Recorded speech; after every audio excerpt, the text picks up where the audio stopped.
one of the oldest titles in the British royal family is the Duke of York, traditionally given to the second son of the ruling monarch. Being the youngest son, being the spare, is a really difficult role. There is no job spec. Throughout its 600-year history, the House of York has had more than its fair share of scandal. Dukes of York are ripe for scandal. There are always going to be pitfalls. Of course, you have all the perks and privileges of being royal and none of the responsibilities. Some very formidable characters in our island history have been Dukes of York. There's the infamous story of the princes in the Tower who were allegedly murdered by their uncle, Richard III. But now the current Duke of York, Prince Andrew, is facing scrutiny. As the second son, Andrew spent his childhood and, of course, his adult life he has spent in the shadow of his older brother. A bit naive, but then his judgment has always been a bit naive. Did you have to go by private jet to Newcastle? Yeah, because there was no other way of getting there and back. A naval officer and celebrated war hero. When there are missiles and things flying around, at that precise moment, you are on your own. I don't call it escapism at all. James Bond is escapism, and I'm not a commander yet. A playboy prince, once second in line to the throne. I think he was always seen, as Prince Charles said, as the handsome one, a bit of a favourite of the Queen. He had a good life. He had all the privilege with none of the responsibilities. Now caught up in a story that has shocked the world. I think it's fair to say that this is a scandal of an entirely different nature. This is by far the most damaging of allegations. Poor old Prince Andrew, he rarely seems to be out of the papers these days. Prince Andrew, you're going to resign, Prince Andrew. You're an embarrassment, sir. What impact will the current Duke of York have on the future of the monarchy? He's never been far away from controversy, but his connection with Epstein, that ill-fated friendship, has inflicted the greatest damage on his reputation as a member of the royal family. What will this latest scandal mean for the House of York?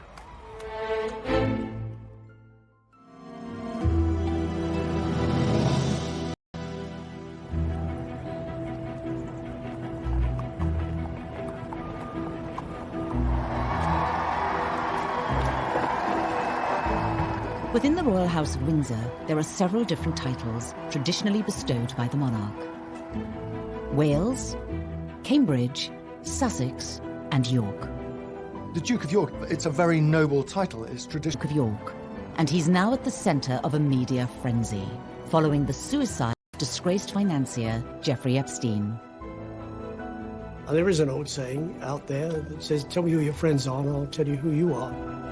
Prince Andrew certainly isn't the first Duke of York to be at the centre of controversy.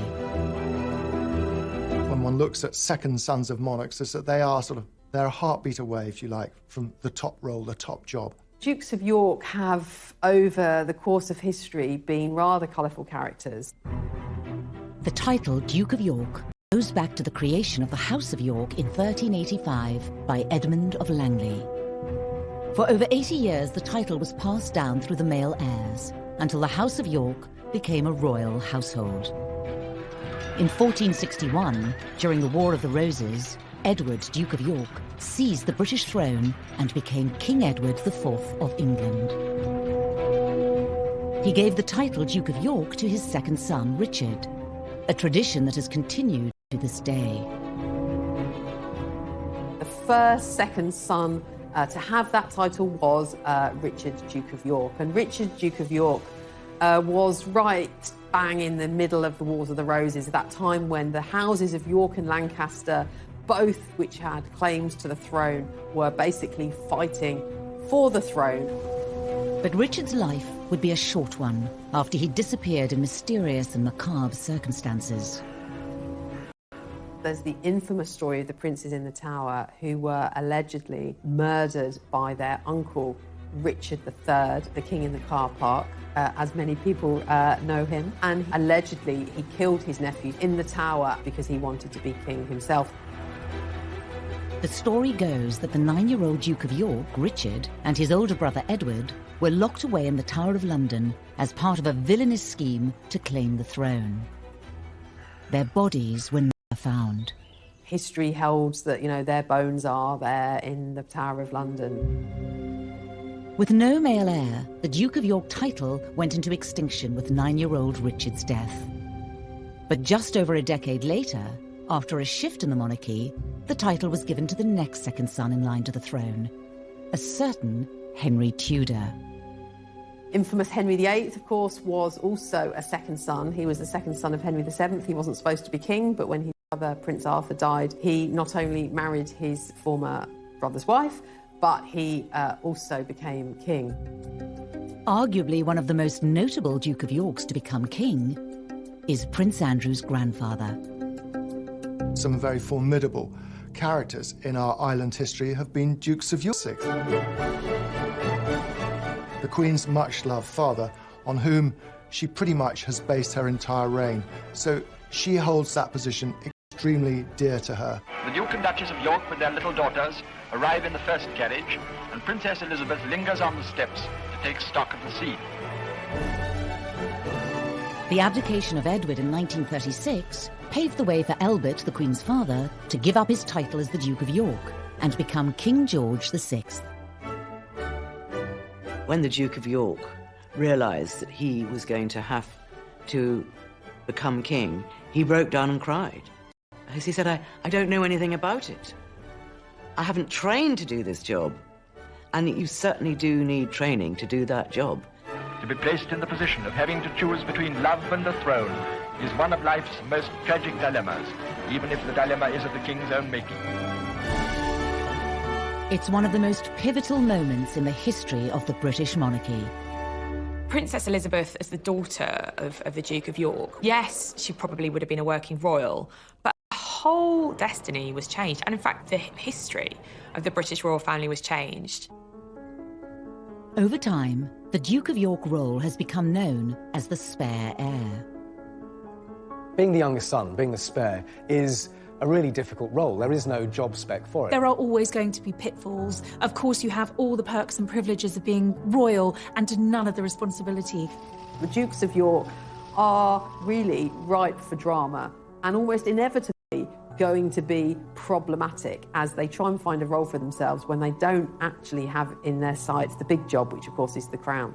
One of those titles that goes through the ages, and you try not to live up to a previous one, but eventually something comes up and smacks you in the face.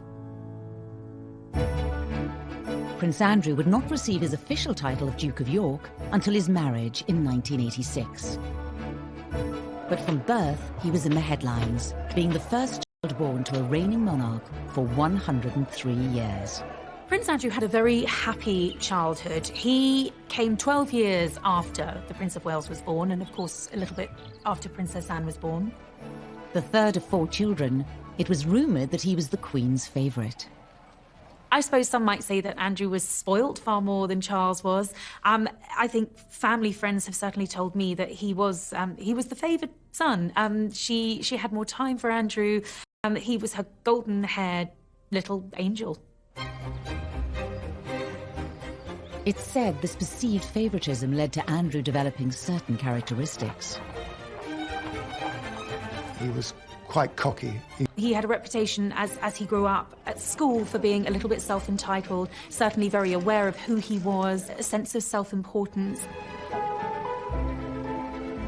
I think he was always seen, as Prince Charles said, as the handsome one, a bit of a favourite of the Queen. You know, he had a good life. He had really all the privilege with none of the responsibility. In 1979, Prince Andrew would find a role for himself when he joined the Royal Navy as a helicopter pilot. Harpoon master is on. FCS, Niles, trims, set, lights on. He wanted to make the Navy really his career for life, and he was a diligent young officer, with 1 or 2 exceptions. I mean, he is famously said to have remarked to one senior, very senior naval officer that a senior officer could call him H, being short for HRH. And the senior officer said, "And you can call me sir." And that, again, it gives you an idea of what the young Andrew was like. Basically, what I'm here for is to work the ship up into aviation and also myself back into the deck. And actually getting back on the deck on a dark night is quite exciting.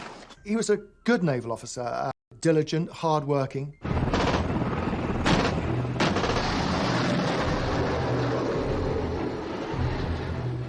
Three years later, Prince Andrew was deployed into the heart of the Falklands War, despite Prime Minister Margaret Thatcher having doubts over a young, high-profile royal going into battle.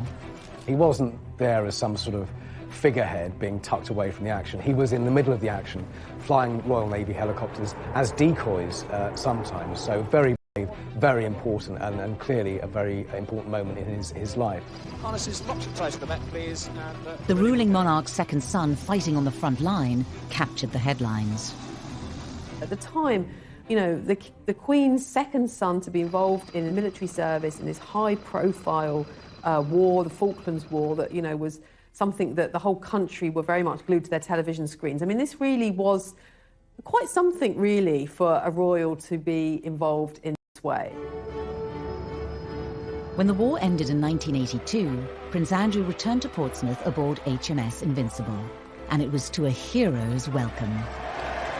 I don't think anyone will forget the images of the war hero Prince coming back from the Falklands, you know, the golden boy of the royal family with the rose between his teeth, and being very much hailed a national hero. When you lie down on the deck, and at that moment when there are missiles and things flying around, at that precise moment, you're on your own. And that's all there is. At that point, his reputation was probably at its absolute peak. That was, you know, that was Andrew's all-time high. And this was absolutely amazing. It really was. After the Falklands War, you know, he was the golden boy of the British monarchy. Upon his return, the prince's love life would make front-page news. Andrew was blessed with the best looks of the young Windsors, and he liked girls. And girls seemed to like him. Most famously, he dated beautiful brunette actress Koo Stark. This was all quite titillating and exciting in terms of who Andrew was dating. And I think fueled that image of him being a bit of a playboy prince. For a long time, people thought they were incredibly well matched. She was a very sexy girl. She shared many interests that Andrew had. And she was sparky, but she knew how to behave, if you like, in royal circles. Andrew whisked Koo away to the Caribbean island of Steep, under the alias Mr. and Mrs. Cambridge. She was even given the royal seal of approval. Their relationship was so close that Andrew introduced her to his mother. Well, of course, that sparked a frenzy of speculation in the press that an engagement announcement was just around the corner. The royal romance soon turned to scandal. Unfortunately for Andrew, but particularly for Koo, she had a past. It turned out that, you know, not only was she an actress, but she'd actually appeared in some pretty risque movies, which really were the death knell of the relationship. We just embarked on the Diana years. Attitudes towards the royal family were changing. They were incredibly popular. They didn't want to do anything that might jeopardize this reach they had with the public. Advisors around the royal family felt that she was an unsuitable figure for Andrew to be seen with, which was a great shame because I think they might have made a very successful team. Andrew and Koo eventually split up, and the prince went on to have a string of high-profile relationships. He definitely had a penchant for pretty women. I don't think it necessarily mattered whether they were brunette or blonde. The girls fell for him. Quite a number of girls fell for him, and he had a succession of girlfriends. And in those days, there weren't many royals around to write about, and Andrew was ripe for being written about. The media dubbed him Randy Andy. I think the Playboy image was rather good for the royal family. I think it gave them a dose of Hollywood glamour that they were lacking, and it was quite exciting. To some extent, the reputation, the sort of Playboy prince was deserved, but, you know, in the same way that, you know, young royal princes will be young royal princes. The press loved this. You could see that this was, you know, Andrew at his prime. By the mid-1980s, despite a reported Playboy lifestyle and front-page headlines, the future Duke of York was a popular member of the royal family. I think he was brought up to believe that he was terrible. Despite being the spare to the heir, he was going to make a success of this. How then did he become embroiled in one of the royal family's biggest scandals? Prince Andrew, are you resigning? I think Prince Andrew's friendship with Jeffrey Epstein has been one of the most damaging things to happen to the royal family within the last 30 or 40 years.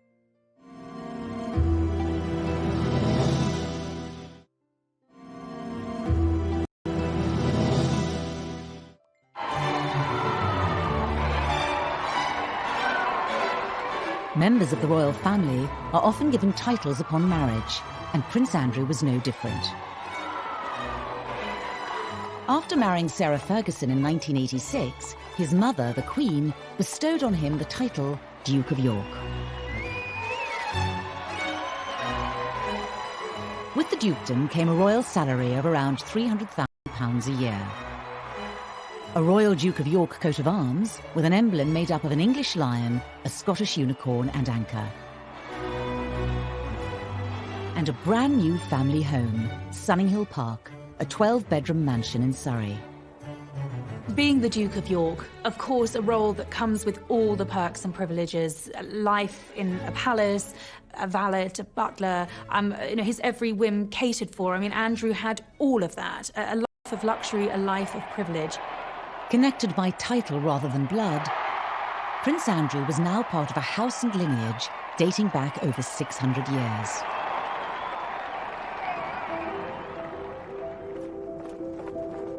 But his chapter as the Duke of York would not be free from scandal. In 1999, Prince Andrew was introduced to Jeffrey Epstein.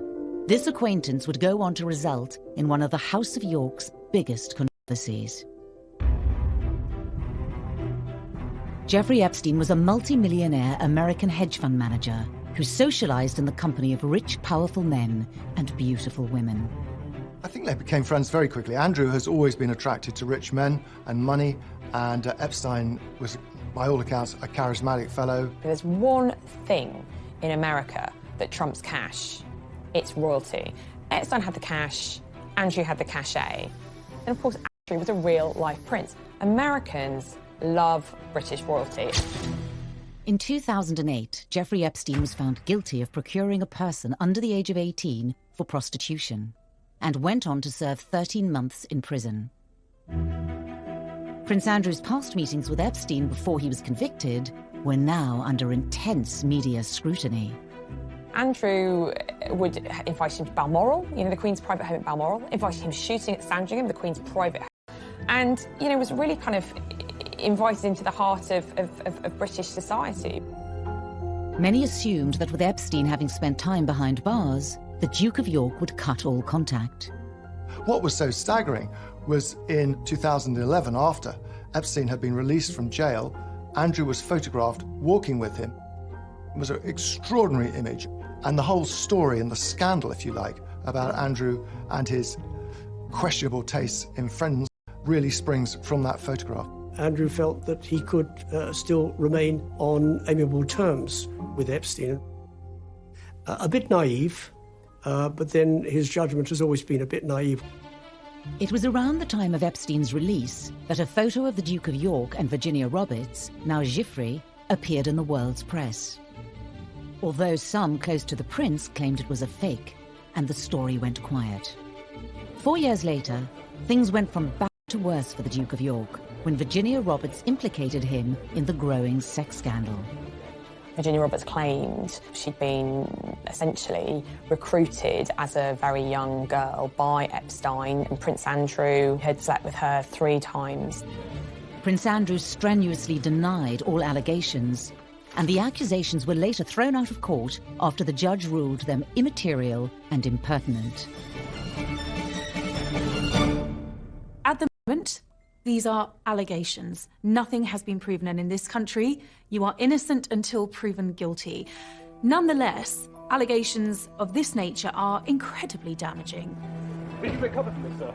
In 2015, with questions still looming over the Duke of York, he was forced to address the accusations during a royal engagement. Firstly, I think I must and want, for the record, to refer to the events that have taken place in the last few weeks. And I just wish to reiterate and to reaffirm the statements which have already been made on my behalf by Buckingham Palace. This was one scandal that would not go away. In July of 2019, Jeffrey Epstein was charged with further counts of sex trafficking.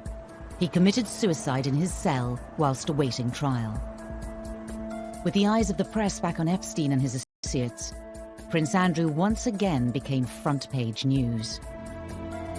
This time it was a video from 2010.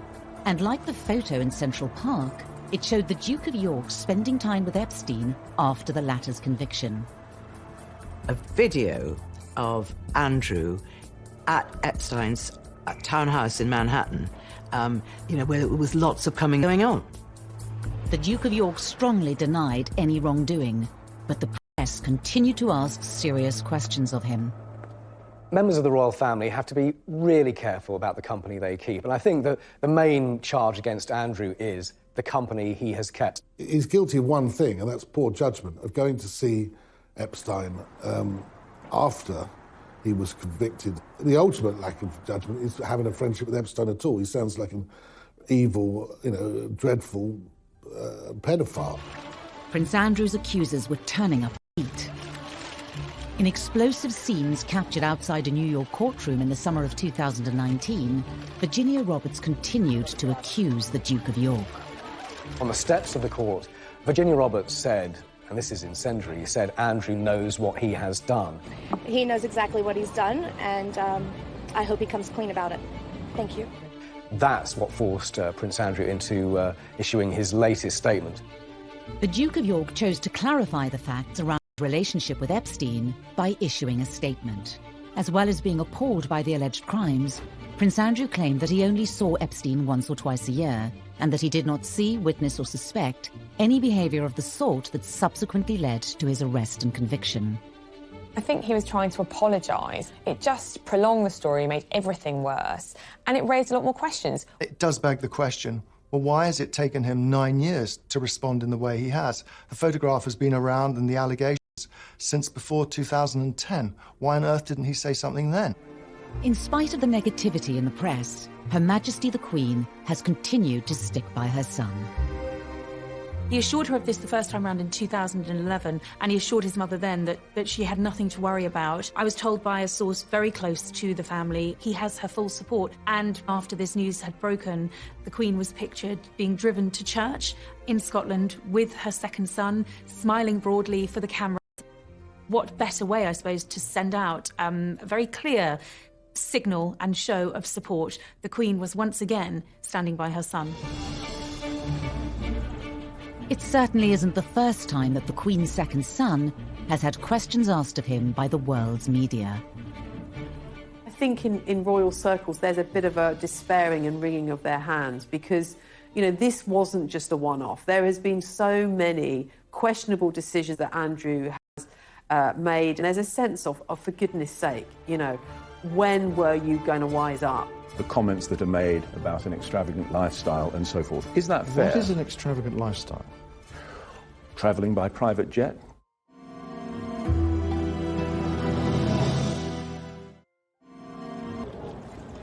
In 2019, the Duke of York, Prince Andrew, hit the headlines following the suicide of convicted paedophile Jeffrey Epstein.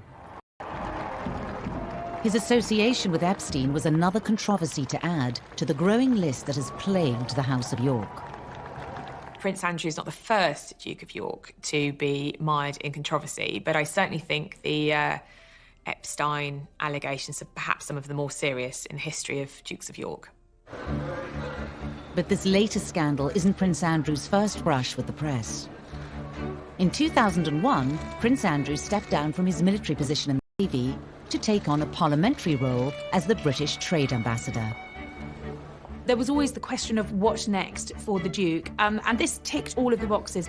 Andrew was determined to make a success of being trade envoy, and I think as an ambassador for Great Britain, certainly in those early days of that role, I think he did quite a good job. I mean, he certainly had pulling power. You would hear MPs saying that he was the greatest asset for Britain in terms of trade and industry, because frankly, you get a call saying, would you like to meet Prince Andrew, the Duke of York?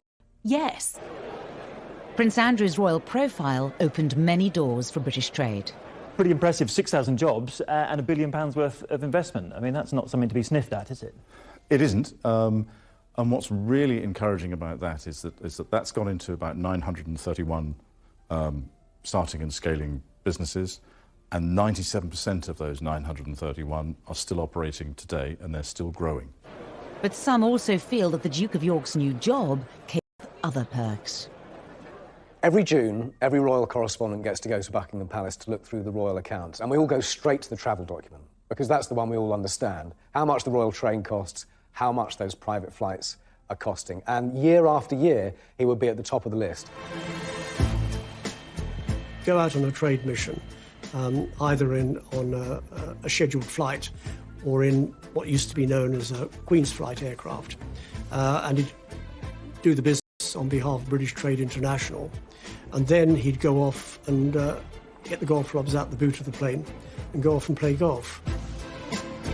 The Duke of York's frequent travel and mode of transport quickly garnered him yet another nickname. Air Miles Andy was a nickname which refused to shift for many, many years. He was stung by the nickname because he thought it was slightly insulting to him, as though he was just sort of gallivanting around the world having fun, whereas his argument was, look, he's there on official business. He's doing what the government asked him to do. One year in particular, Prince Andrew cost the British taxpayer over £500,000. If you go out and you're there doing a job of work on behalf of UK PLC, you do the job of work, you come home. If you want to go and play golf and you make your own arrangements, get on an aeroplane and pay for the fare yourself and fly off. And unfortunately, he didn't do that.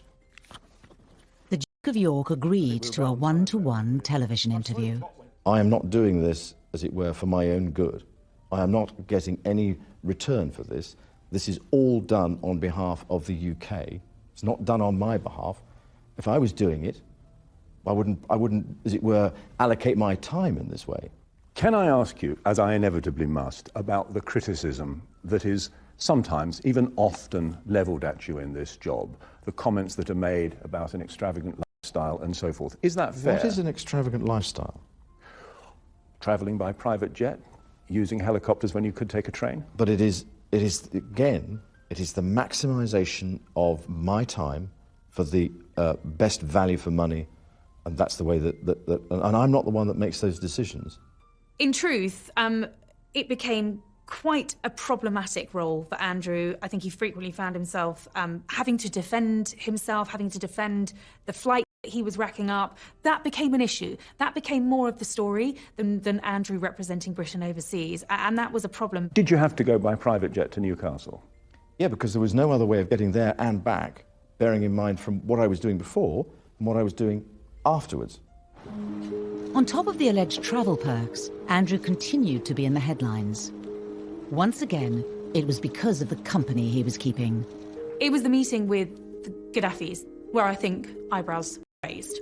He entertained the ousted former president of Tunisia at Buckingham Palace. The fact that Andrew went out to foster these questionable relationships suggests that perhaps the allure of money, of wealth, of all of these offshore billions was incredibly appealing to Andrew. He's not good at picking his associates. He's not good at picking his, I won't say friends, but acquaintances.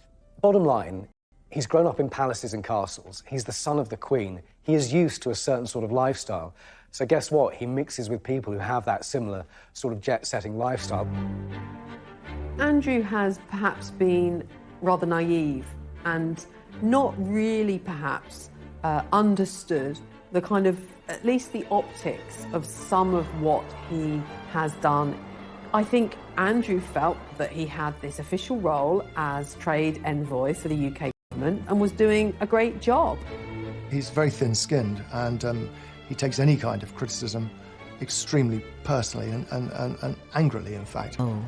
I think the press became less supportive over the years. I think he was on the receiving end of quite a lot of criticism. Was it unfair? I would argue not, because I think some of the decisions Andrew made were bad decisions. Some of the business affiliations were not clever. It was at this moment, with huge pressure mounting on Prince Andrew's job, that the photo with Jeffrey Epstein in Central Park was released, sealing the trade ambassador's fate. He mixed business with pleasure, and if you're going to mix business with pleasure, be very careful about the pleasure that you mix with, and he wasn't. There was MPs who had described Andrew as the most glittering asset for Britain overseas. That was when those MPs then turned on the Duke and said, he's got to go. This is untenable. In 2011, Prince Andrew stepped down from his role as trade ambassador. I think that actually he felt it wasn't guilty of anything, but it was undermining his position as a trade ambassador and embarrassing the Queen and the Queen's government. And I think he felt it would be best if he just stepped aside at that time. And I think that it probably stopped the continual onslaught in the media, and that's probably what was needed. How are you today, sir?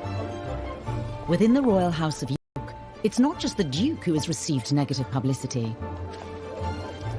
By his side for many years was the Duchess of York, Sarah Ferguson, who was no stranger herself to scandal and controversy. Sarah has a very contagious personality. Andrew was very much drawn to her.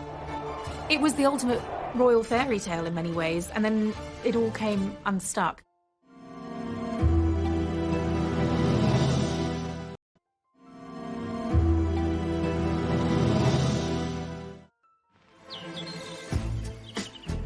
Prince Andrew has spent most of his life in the media spotlight.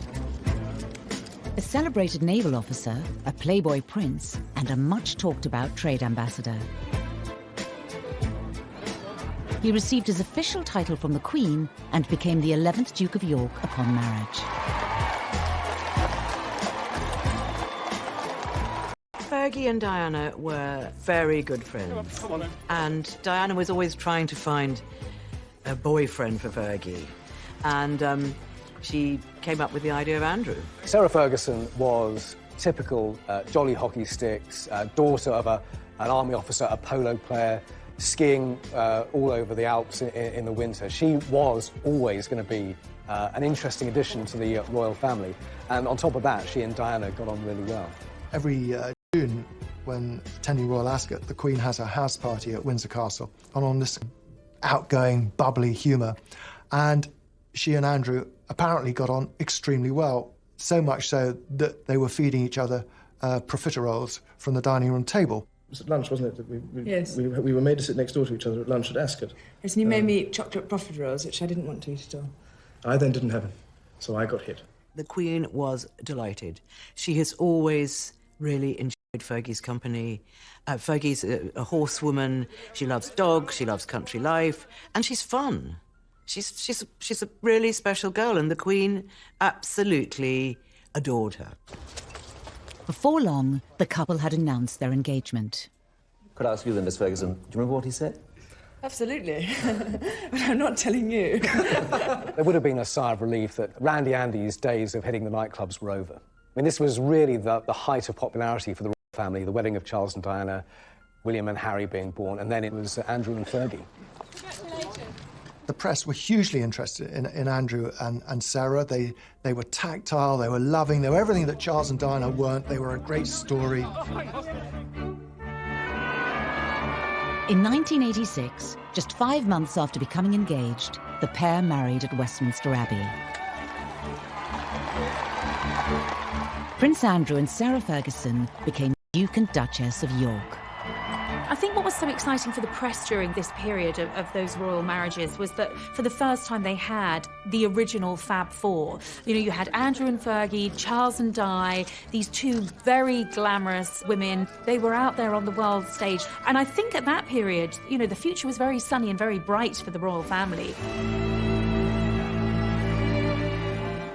The couple were whisked away on royal tours of Canada and North America, where the Duchess made quite an impression. What I remember about that in particular was that she was very articulate and seemed to handle herself well. I could not go through a whole tour, letting my darling husband of a year and a day do all the public speaking. So we agreed, for once, that I should have the last word tonight. I think Andrew was very proud of her. I mean, she complimented him, if you like, in a way. She rubbed off some of his rougher edges. I mean, he was still a slightly abrasive character. She was good for him, yeah. One of the royal couple's stops was Hollywood.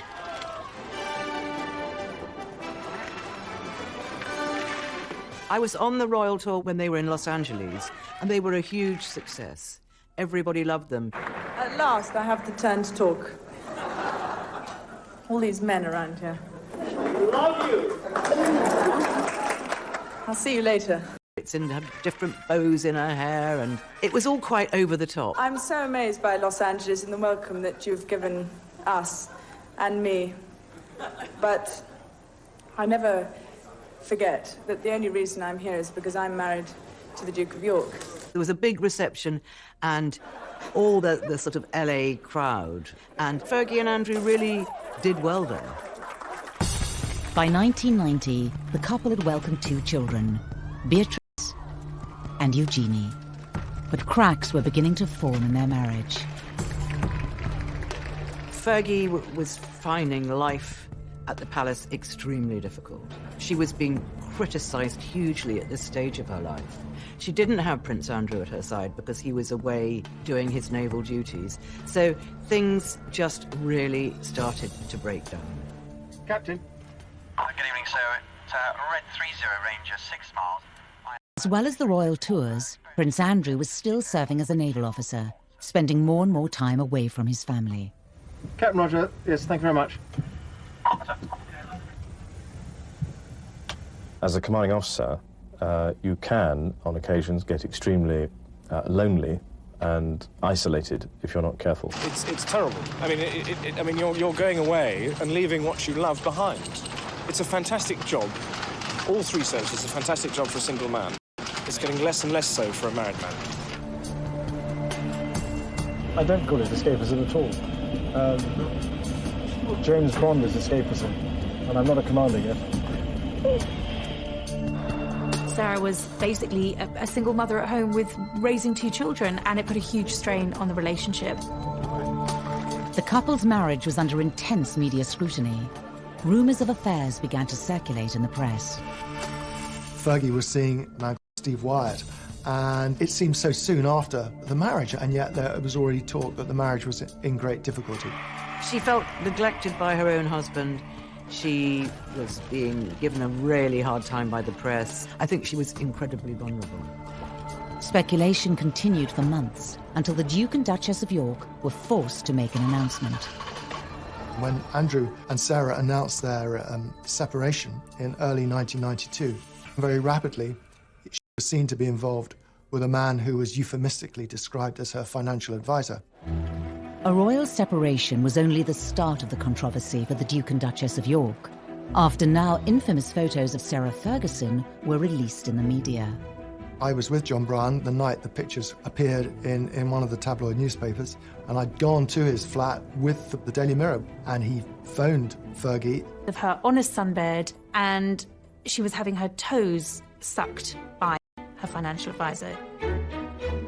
These pictures were compromising, they were embarrassing, shameful for Fergie. Things quick for the Duchess of York. Poor Fergie, the following day, she had to go down to breakfast at Balmoral Castle, where all the papers were all laid out, as they always are every day, on a sideboard, and she had to sit there, and sort of the humiliation must have been awful for her. She fled Balmoral in tears. She didn't return for a very long time. Sarah Ferguson was really cast to the outer darkness. It was the final nail in the coffin for Andrew and Sarah. The Duke and Duchess of York's relationship troubles were publicised the world over. Combined with other royal scandals, 1992 would prove to be a year that would haunt the Queen. It has turned out to be an annus horribilis. I suspect that I'm not alone in thinking it so. The 1990s was a series of disasters, 1992 being the worst year in terms of royal breakups. 3 royal marriages, 3 of the Queen's children separated in 1992. Princess Anne divorced, Andrew and Fergie separated, Charles and Diana separated. Not only were her children's marriages deteriorating, but they were being played out in the press in the most lavish, spectacular fashion. It culminated in that famous speech that she gave, in which she described 1992 as her annus horribilis, her horrible year, her worst year, if you like. 4 years later, Sarah Ferguson and Prince Andrew finally divorced. Although no longer considered a royal, she was allowed to retain her title. It would bring an end to the media frenzy circulating the House of York. You know, Diana took millions from her divorce with Charles. Fergie took pretty much nothing. So Fergie is constantly chasing her tail and running out of money, and so she goes to more and more desperate means. She became a bit of a liability to Prince Andrew, and therefore I think he realised, and certainly the royal family would have realised, that, you know, while she still had these debts, she was a massive liability. Despite her divorce from Prince Andrew, in the late 1990s, Sarah Ferguson, the Duchess of York, embarked on an unofficial tour of the United States. She got involved with Weight Watchers. She seemed to be basically doing anything she could to earn a living, make some money. She had huge debts. She would spill her thoughts or her emotions in front of anybody who would listen to her. She became a kind of darling on the Oprah Winfrey kind of circuit in America. And this was exactly what a royal, even a sort of ex-royal, should not be doing. And she really did cause embarrassment to the royal family. Prince Andrew also found himself back in the headlines after he sold the marital home, Sunninghill Park in Surrey. The 12-bedroom country residence had been a gift from Her Majesty the Queen. He wanted to get it off his hands, and it was on the market and wasn't selling. And then, lo and behold, it was bought by one of the contacts he'd made through his travels, the son-in-law of the then president of Kazakhstan. And this generous individual not only bought the house, but he bought it for £3 million more than the asking price. It provoked many questions as to why. The answer has never satisfactorily been given. At the time, a spokesman for Prince Andrew said there was never any arrangement or impropriety, and that £12 million was a guide price, not an asking price. In 2010, rumours of bankruptcy for Sarah Ferguson began circulating in the press. And the Duchess of York became part of a huge sting from the news of the world, as seen here in a secret video recording. If we want to do a big deal with Andrew, then that is ridiculous. I do want, of course. Okay, of course. So you fight on the power. The fake shake for the news of the world got lots of exclusives, filming people agreeing to stuff or taking money, and the cash for access story with Fergie was incredibly damaging. It was another black mark against her. And then you meet Andrew. In the video, she is seen talking to the now discredited fake sheikh, offering access to Prince Andrew for £500,000.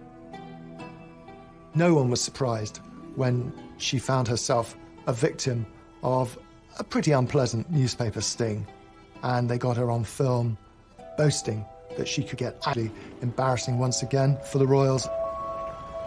The Duchess of York has said she was devastated by the news of the world sting, and that it was a serious lapse in judgment.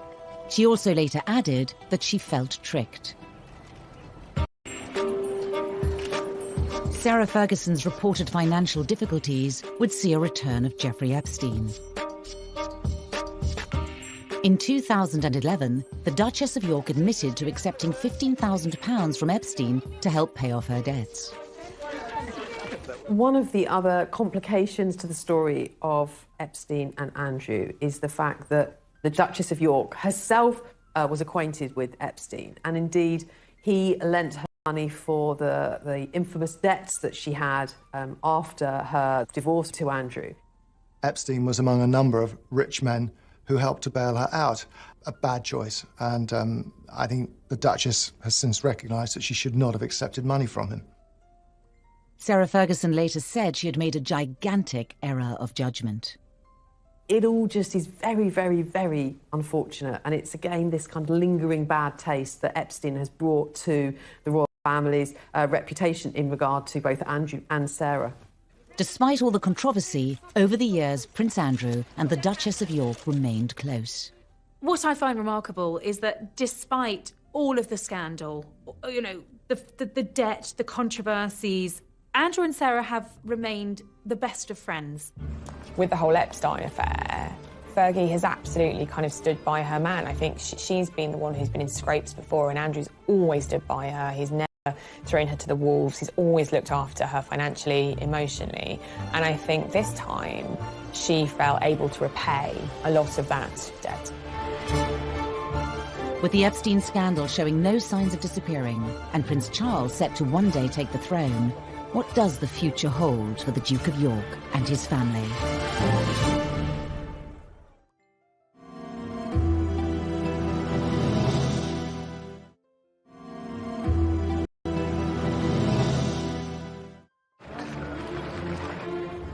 Over the years, the House of York has been embroiled in damaging scandals, none more so than the association with disgraced financier Jeffrey Epstein.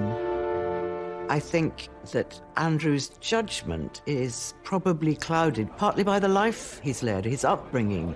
He's been protected from the world. And royal insiders say that the whole affair has impacted Andrew's relationship with his older brother Charles, who as future king will have ultimate say over the future of the British monarchy and Andrew's role.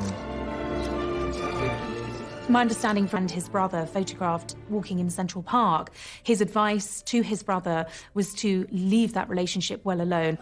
It was a relationship that I think had worried Charles from quite an early stage, but that picture was really the nail in the coffin for Charles. It was when he said to his brother, stay away from this. But of course, that advice came a little too late. Could the scandals of Prince Andrew lead to the marginalisation of the House of York? There is a battle going on right now behind the railings of royal palaces about the future size of the British monarchy, about slimming it down, about getting rid of the minor royals from the public funding and so on. There was a glimpse of the new potential slimmed-down monarchy at the Queen's Diamond Jubilee in 2012. The Duke of York and his two daughters, Princesses Beatrice and Eugenie, were noticeably absent, further fueling speculation that Prince Charles was beginning to sideline the House of York.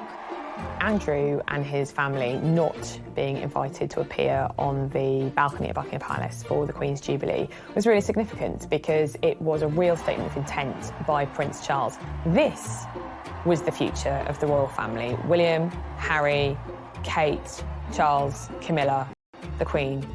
Andrew and Eugenie and Beatrice were nowhere to be seen. And Andrew very much felt the snub, but Charles was proclaiming it very publicly by saying this is the current monarch, this is the future monarch, and this is the future of the royal family in a very, very public way. And it was like, no, Andrew. It's the Magnificent Seven, as they then were. That's Charles's vision of a modern monarchy. It's not a balcony stuffed full of 20 or 30 people.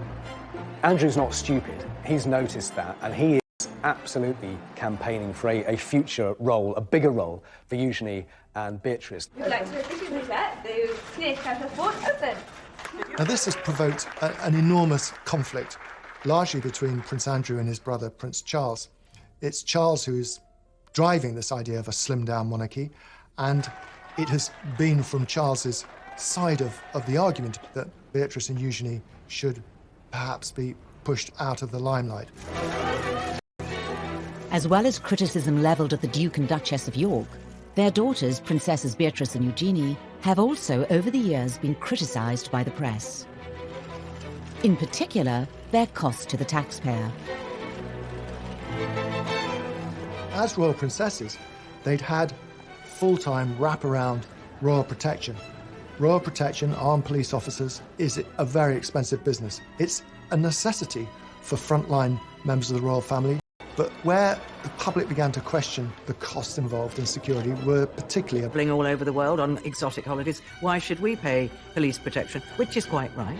It's like, well, why are we paying for this when she's not going to be a future working royal? And so Andrew, under a lot of public scrutiny, was forced to pay for it himself. He was not very happy.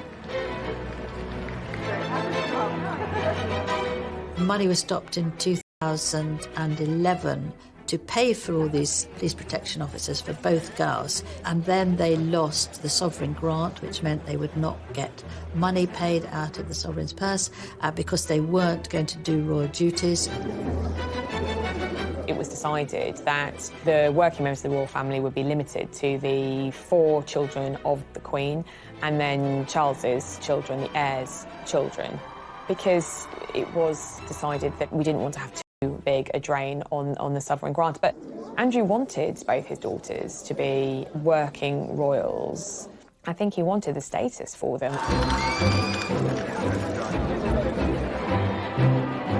You look at the Princess Royal, she's got 2 children, Peter Phillips and Zara Tindall.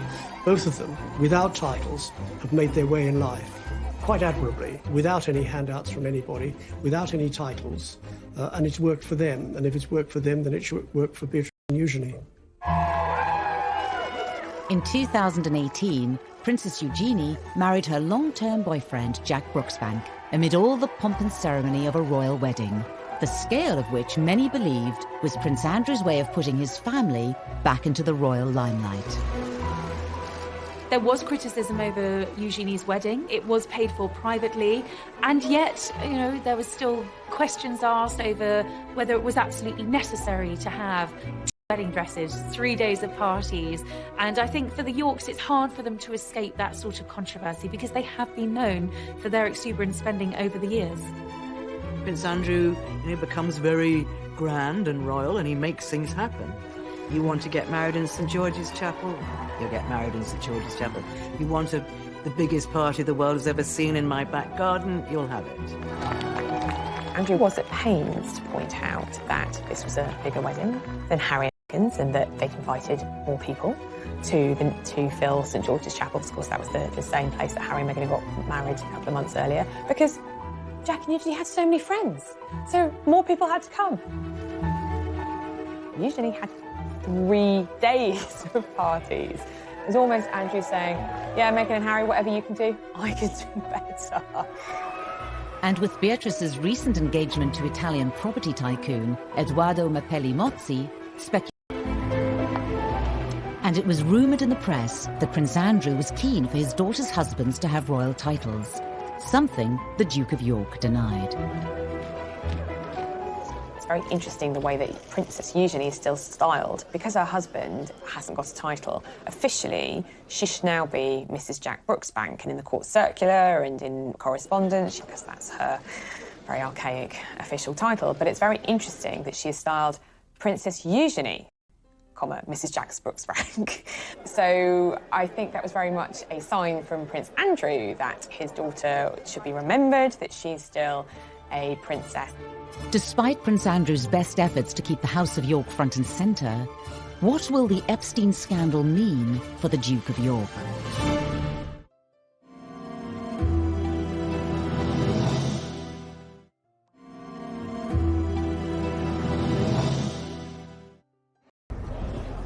In the summer of 2019, fresh revelations in the Epstein scandal emerged, once again threatening to engulf the Duke of York.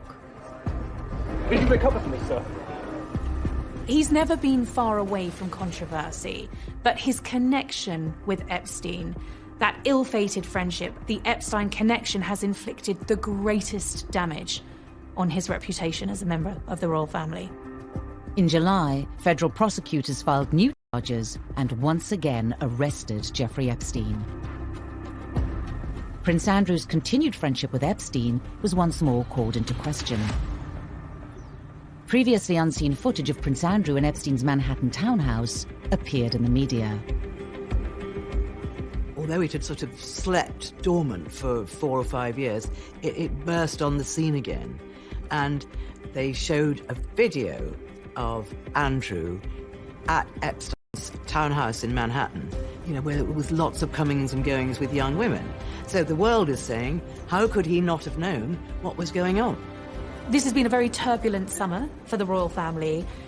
Buckingham Palace has gone into firefighting mode. They're defending the Duke of York against the most serious allegations to plague him in his royal career. There are questions that many believe the Duke hasn't completely answered. Epstein's suicide whilst in custody meant he never stood trial for the new allegations.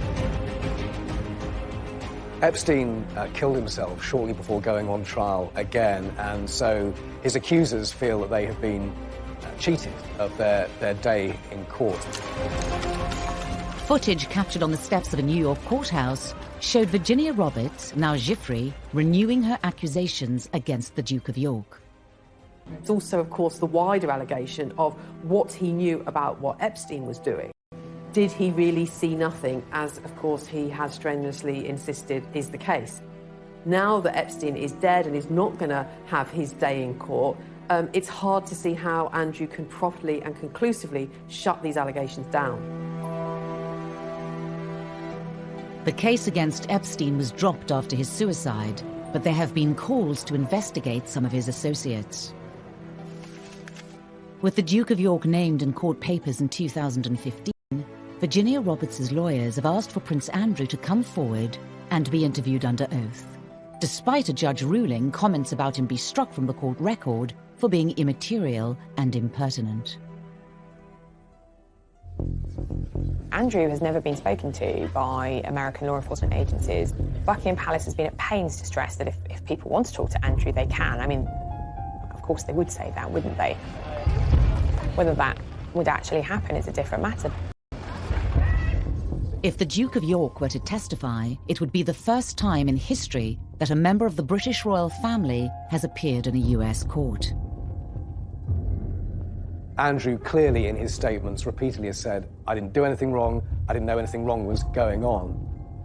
The statement hasn't appeased the various Epstein victims in America, and in particular one has said that Andrew knows what he has done, and the lawyer is calling for Andrew to go to the US to testify.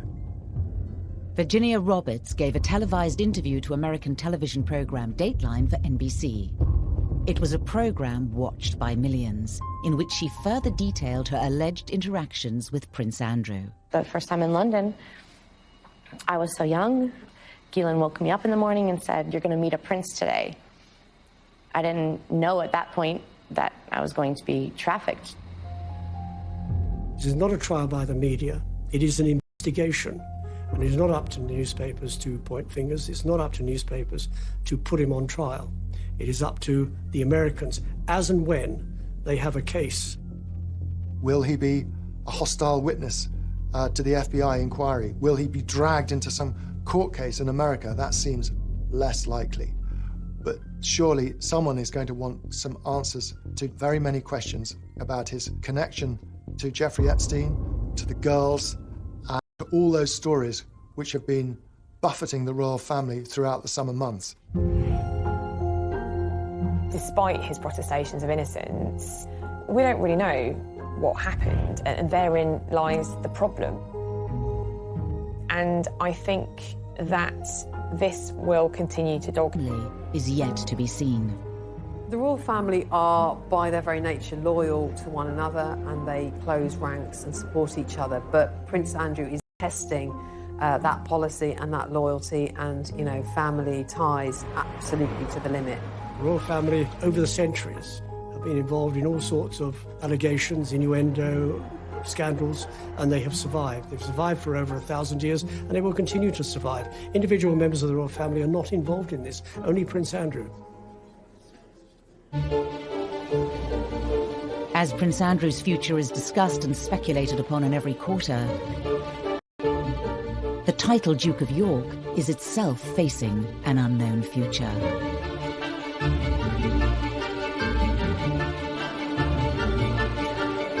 Because Prince Andrew has no male heirs, the title is due to end. But Andrew has only 2 daughters, and as things stand at the moment, as I understand it, the title will go into abeyance, or die with him, if you like. And then it'll be up to another monarch, Prince William, who has 2 sons, and he could give his son, Louis, the title Duke of York when he comes to the throne. Currently 8th in line to the throne, questions remain over Prince Andrew's future and that of the royal house of York. His diary is having to be cleared because of the continued speculation, and it's really unsure and uncertain quite what's going to happen next in terms of how Andrew's going to rebuild what is now a very tarnished reputation. He's never going to get rid of this stigma. But it doesn't mean he can't live with it. It doesn't mean he can't go on, but it will always be there now. There is talk that he might withdraw completely from royal life. But he can't disappear completely. He's a member of the royal family. He cannot resign from the royal family. He is still Prince Charles's brother and the Queen's favourite son. This is very damaging for the reputation of the Duke of York. He would say, at worst, he's been too loyal to a friend, and he shouldn't have continued the friendship with Epstein. But, you know, when you have people on the steps of a court in New York saying he knows what he has done, I don't think anybody thinks this is the end of the story.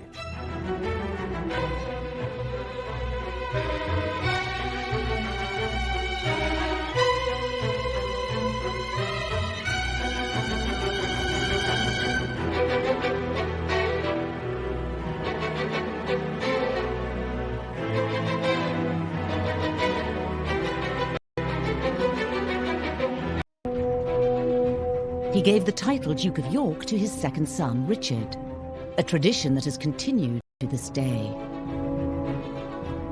The first second son to have that title was Richard, Duke of York. And Richard, Duke of York, was right bang in the middle of the Wars of the Roses, at that time when the houses of York and Lancaster, both which had claims to the throne, were basically fighting for the throne. But Richard's life would be a short one after he disappeared in mysterious and macabre circumstances. There's the infamous story of the princes in the Tower who were allegedly murdered by their uncle, Richard III, the king in the car park, as many people know him. And allegedly he killed his nephew in the Tower because he wanted to be king himself. The story goes that the 9-year-old Duke of York, Richard, and his older brother Edward were locked away in the Tower of London as part of a villainous scheme to claim the throne. Their bodies were never found. History holds that, you know, their bones are there in the Tower of London. With no male heir, the Duke of York title went into extinction with 9-year-old Richard's death. But just over a decade later, after a shift in the monarchy, the title was given to the next second son in line to the throne, a certain Henry Tudor.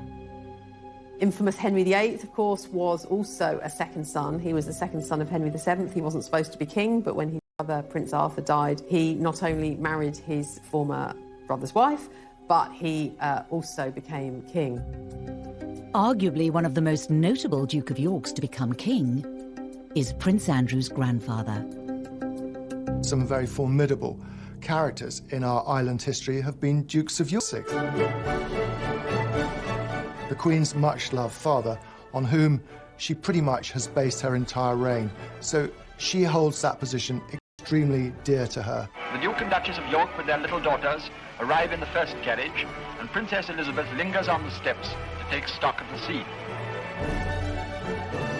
The abdication of Edward in 1936 paved the way for Elbert, the Queen's father, to give up his title as the Duke of York and become King George VI. When the Duke of York realised that he was going to have to become king, he broke down and cried. As he said, I don't know anything about it. I haven't trained to do this job. And you certainly do need training to do that job. To be placed in the position of having to choose between love and the throne is one of life's most tragic dilemmas, even if the dilemma is of the king's own making. It's one of the most pivotal moments in the history of the British monarchy. Princess Elizabeth, as the daughter of the Duke of York, yes, she probably would have been a working royal, but her whole destiny was changed. And in fact, the history of the British royal family was changed. Over time, the Duke of York role has become known as the spare heir. Being the youngest son, being the spare, is a really difficult role. There is no job spec for it. There are always going to be pitfalls. Of course, you have all the perks and privileges of being royal and none of the responsibility. The Dukes of York are really ripe for drama and almost inevitably going to be problematic as they try and find a role for themselves when they don't actually have in their sights the big job, which of course is the crown. One of those titles that goes through the ages, and you try not to live up to a previous one, but eventually something comes up and smacks you in the face. Prince Andrew would not receive his official title of Duke of York until his marriage in 1986. But from birth, he was in the headlines, being the first child born to a reigning monarch for 103 years. Prince Andrew had a very happy childhood. He came 12 years after the Prince of Wales was born, and of course a little bit after Princess Anne was born. The third of 4 children, it was rumoured that he was the Queen's favourite. I suppose some might say that Andrew was spoilt far more than Charles was. I think family friends have certainly told me that he was the favoured son. She had more time for Andrew. He was her golden-haired little angel. It's said this perceived favouritism led to Andrew developing certain characteristics. He was quite cocky. He had a reputation as he grew up at school for being a little bit self-entitled, certainly very aware of who he was, a sense of self-importance. I think he was always seen, as Prince Charles said, as the handsome one, a bit of a favourite of the Queen. You know, he had a good life. He had really all the privilege with none of the responsibility. In 1979, Prince Andrew would find a role for himself when he joined the Royal Navy as a helicopter pilot.